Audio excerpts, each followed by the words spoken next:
देखो बेटा 9th question जो है तुम्हारा 10.2 का वो है in figure 10.13 this is the figure X Y and X dash Y dash this is X Y and X dash Y dash are two parallel tangents to a circle with center O. This is the circle. Okay, and xy and x dash y dash are its parallel tangents, and another tangent AB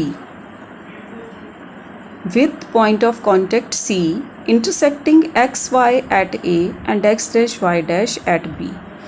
Prove that angle AOB, this angle AOB, this one is of 90 degree. Okay. इसको बेटा पहले हमने copy पे draw करा, ये figure बन गया तुम्हारा, समझ तो आ ही गया है, ठीक है। और जो प्रूफ इसका होना है वो कैसे होना है वो देखो। हमें बेटा पता है कि the tangents drawn from external point are equal in length, ठीक। तो अगर हम पॉइंट ए से टेंजेंट देखें तो P A and A C are equal. अब हम ये ट्रायंगल और ये ट्रायंगल इन दोनों को कॉन्करेंट प्रूव कर रहे हैं, ठीक है।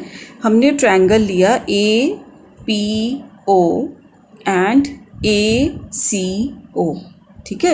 इसमें देखो A P is equal to A C, ये अभी अभी हमने लिखा है।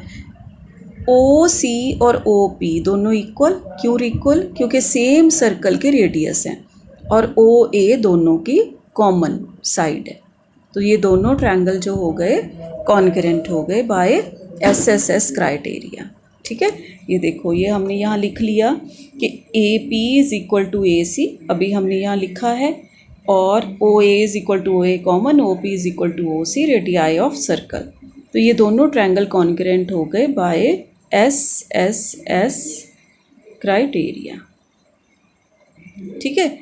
अगर ये दोनों कॉन्करेंट हो गए तो ये वाला एंगल पी ए ओ, ये वाला और ये वाला सी ए ओ, ये दोनों इक्वल हो जाएंगे by C P C T.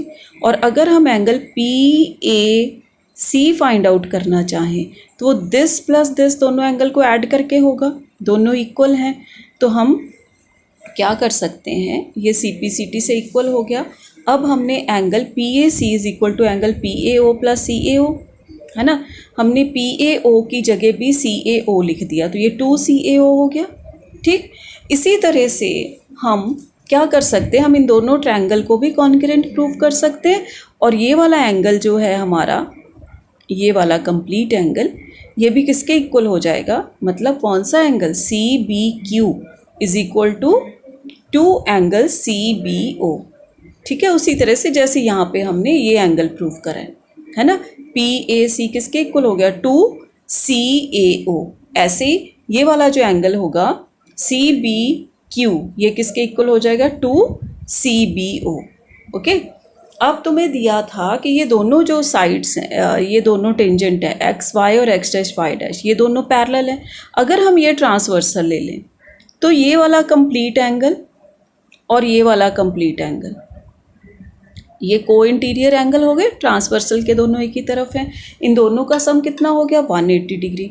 अब हमने ये वाला पी ए सी और सी बी क्यू, इनकी जगह हमने क्या लिख दिया, जो हमने प्रूव करा था इक्वेशन 2 और इक्वेशन 3 में, 2 C A O and 2 C B O. 2 common ले लिया, सी ए ओ और सी बी ओ अंदर आ गया, 2 इधर आके कट गया 90 डिग्री। अब एंगल सी ए ओ और angle C B O is equal to 90 degree. अब अपना ट्रायंगल ले लिया ए ओ बी, उसमें B A O plus A B O is equal plus angle A O B is equal to 180 degree. अब B A O और A B ओ, ये देख लो पहले, बी ए ओ और सी A O same he angle की बात हो रही है, हम सी ए ओ लिख सकते हैं। ऐसे ही यहाँ पे ए बी ओ की जगह हम सी बी ओ लिख सकते हैं, सेम एंगल की बात हो रही है ना। तो हमने वो रिप्लेस कर दिया। इन दोनों का सम कितना है, 90 degree, plus A O B is equal to 180 degree, minus हो गया 90 डिग्री। तो angle A O B is equal to 90 degree proof करना था, हो गया।